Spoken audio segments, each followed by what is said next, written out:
आउज़ बिल्लाहि मिनश शैतानिर रजीम बिस्मिल्लाहिर्रहमानिर्रहीम। मक्खण जट पंजाबी चैनल वालों तमाम सुनने वालियां नूं अस्सलामु अलैकुम। एक बादशाह एक मुल्क ते हुकूमत करदा सी। ਉਹਨੇ एक ऐलान किया कि अज तो बाद ਜਿਹੜੇ शख्स के खिलाफ कोई इस्तगासा आया कि उन्हें झूठ बोलिया वा तो ਉਹਦੀ सज़ा 5 दीनार जुर्माना और 1 महीना कैद की जाएगी। तो तमाम मुल्क च बादशाह के इस ऐलान के अहकाम जारी हो गए। तो कुछ दिनों तो बाद बादशाह अपने वजीर नूं नाल लैके गश्त वास्ते शहर विच गया। ते हर गली बाजार च बादशाह ने चक्कर लाए, बड़े लोगों नाल सवालो जवाब भी किए, लेकिन उन्होंने महसूस होया कि लोग सच बोल रहे हैं। उन्होंने झूठ की कितों भी बो ना आई। आखिर ते उन्हें एक ताजर नाल मिलन का इरादा किया। तो ताजर नाल जाके मैं भी गुफ्तगू होया। ताजर नाल उन्हें पहला सवाल किया कि ये दसोगे, ये दस कि तेरी उम्र किन्नी आ। ताजर ने आख्या मेरी उम्र 15 साल आ। बादशाह की गल सुन के चौंक गया, क्योंकि बज़ाहिर उसकी उम्र 55 तो 60 साल सी। लेकिन बादशाह खामोश रहा। दूसरा सवाल किया कि तेरी औलाद किन्नी है। उस शख्स ने जवाब दिता कि मेरा एक ही बेटा वा। बादशाह ने तीसरा सवाल किया कि तेरे को रकम किन्नी है, जायदाद किन्नी है, जमा पूंजी किन्नी है। तो उस ताजर ने आख्या कि मेरे को 20,000 दीनार आ। बादशाह ਉਹਦੇ ਨਾਲ होर गल्लां भी करता रहा। गल्लां करन तो बाद वापस अपने महल च आ गया। आके उन्हें अपने सरकारी अदादो शुमार उस शख्स के बारे कढ़े तो उन्होंने पता लगा कि उन्हें तिने ही झूठ बोले आ। ते उन्हें उसकी गिरफ्तारी के अहकाम जारी किए। बादशाह सलामत के प्यादे गए, जाके उस ताजर को गिरफ्तार करके बादशाह की अदालत च पेश कर दिता। तो बादशाह ने दोबारा सवाल किया कि यह शख्स हुण दस तेरी उम्र किन्नी है। तो ताजर ने फिर वही जवाब दिता कि मेरी उम्र 15 साल आ। बादशाह ने दूसरा सवाल किया कि तेरी औलाद किन्नी है। ताजर ने फिर वही जवाब दिता कि मेरा एक ही बेटा वा। बादशाह ने तीसरा सवाल फिर किया कि तेरे को जायदाद जमा पूंजी रकम किन्नी है। तो ताजर ने तीसरा जवाब भी वही दिता कि मेरे को 15,000 दीनार आ।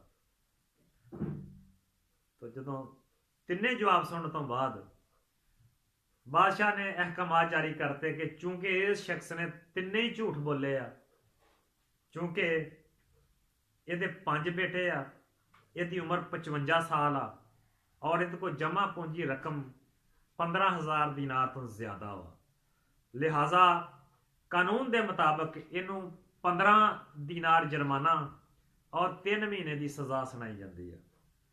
जदों दे प्यादे उस ताजर को पकड़ के कैद खाने वाल ले जान लगे तो ताजर ने चीख के आख्या कि बादशाह सलामत, मैनू अपनी सफाई च बोलने का मौका दिता जाए। बादशाह सलामत ने उसकी गल मान ली, आख्या इनू सफाई च बोलने का मौका दे दियो। तो ताजर ने बादशाह के 3 सवालों का फिर जवाब दिता। आख्या बादशाह सलामत, मेरी उम्र 15 साल ही है, वो इस करके कि मैं 35 साल अल्लाह की नाफरमानी च गुजारे। मेरी 35 साल की जिंदगी गुमराही की जिंदगी आ। मेरी 35 साल की जिंदगी राय रास्त तो हट के गुजरी हुई जिंदगी आ। 15 साल मैनू हो गया कि मैं अल्लाह की बारगाह च बैठ के तोबा की, इस्तगफार की, और 15 साल ही मैंने इबादत इलाहिया च गुजारे आ। तो लिहाजा जिहड़ी जिंदगी अल्लाह के अहकामात के मुताबिक गुजारी जाए, असल तो वो ही आ, बाकी जिंदगी तो अजाब आ। लिहाजा मैं अपनी जिंदगी 15 साल ही समझदा।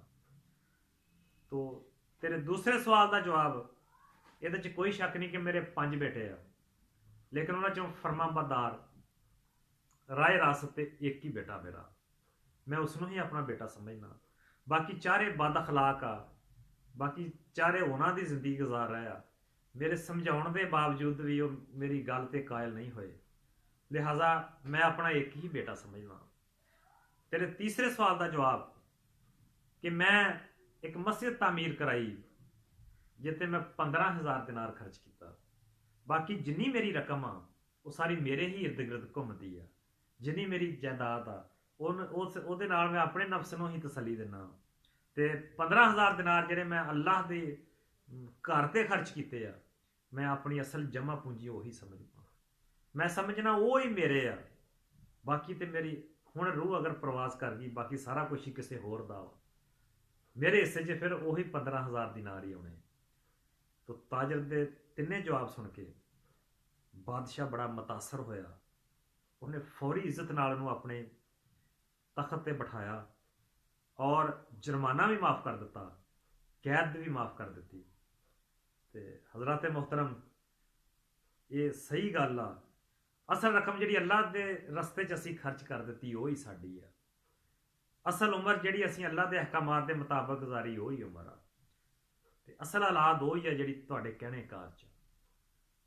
ਤੋ ਅੱਲਾਹ ਦੀ ਜ਼ਾਤ ਸਾਨੂੰ ਸਭ ਨੂੰ ਇਹਨਾਂ ਤੇ ਅਮਲ ਕਰਨ ਦੀ ਤੌਫੀਕ ਅਤਾ ਕਰੇ। ਤੋ ਬਾਤ ਚੰਗੀ ਲੱਗੀ ਹੋਵੇ, ਮੱਖਣ ਜੱਟ ਪੰਜਾਬੀ ਚੈਨਲ ਸਬਸਕ੍ਰਾਈਬ, ਲਾਈਕ ਤੇ ਦੋਸਤਾਂ ਨਾਲ ਸ਼ੇਅਰ ਵੀ ਕਰਿਆ ਜੇ। ਤੋ ਆਇੰਦਾ ਆਉਣ ਵਾਲੀ ਵੀਡੀਓ ਤੱਕ ਤੁਹਾਡਾ ਮੇਜ਼ਬਾਨ ਮੱਖਣ ਜੱਟ ਇਜਾਜ਼ਤ ਚਾਹੁੰਦਾ। ਅੱਲਾਹ ਦੀ ਜ਼ਾਤ ਤੁਹਾਨੂੰ ਆਪਣੀ ਪਨਾਹ 'ਚ ਰੱਖੇ। ਅਸਲਾਮੁ ਅਲੈਕਮ, ਅੱਲਾਹ ਹਾਫਿਜ਼।